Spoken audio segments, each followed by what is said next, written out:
कर्ण द्रौपदी को क्यों बचाएगा? कर्ण वही है जिसने दुशासन को द्रौपदी को निर्वस्त्र करने का आदेश दिया था।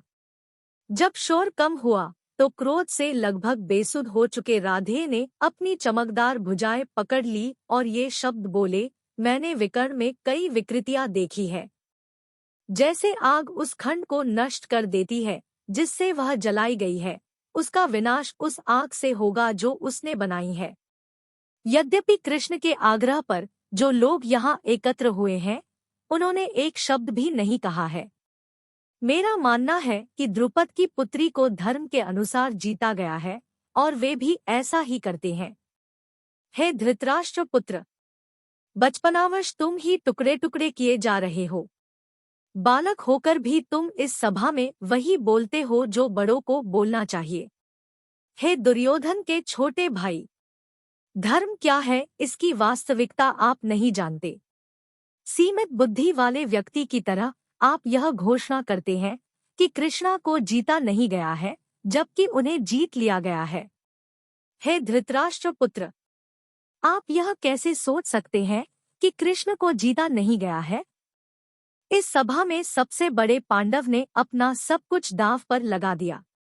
हे भरतवंश में बैल, उनकी सारी संपत्ति में द्रौपदी भी शामिल है। जब कृष्ण को धर्म के अनुसार जीत लिया गया है, तो आप कैसे सोच सकते हैं कि उन्हें नहीं जीता गया है?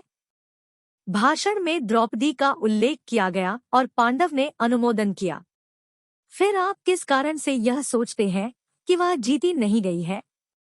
यदि आप सोचते हैं कि उसे केवल एक वस्त्र पहनाकर सभा में लाना धर्म के विरुद्ध है, तो प्रतिक्रिया में मुझे जो शब्द कहने हैं उन्हें सुनिए। हे कुरु वंश के वंशज, हे कुरु वंश के वंशज, देवताओं ने यह विधान किया है कि एक स्त्री का केवल एक ही पति होना चाहिए। हालांकि वह कई लोगों के प्रति समर्पण करती है और इसलिए यह निश्चित है कि वह एक वैश्या है। मेरा विचार है कि उन्हें एक ही वस्त्र में सभा में लाया जाना, अथवा चाहे वह नग्न भी हो, इसमें कोई आश्चर्य की बात नहीं है। धर्म के अनुसार सौबाला ने पांडवों के पास मौजूद सभी धन को जीत लिया है, जिसमें वह और वह खुद भी शामिल है। हे दुःशासन, यह विकर्ण केवल एक बच्चा है, हालांकि वह ज्ञान की बातें बोलता है। पांडवों और द्रौपदी के कपड़े उतार दो।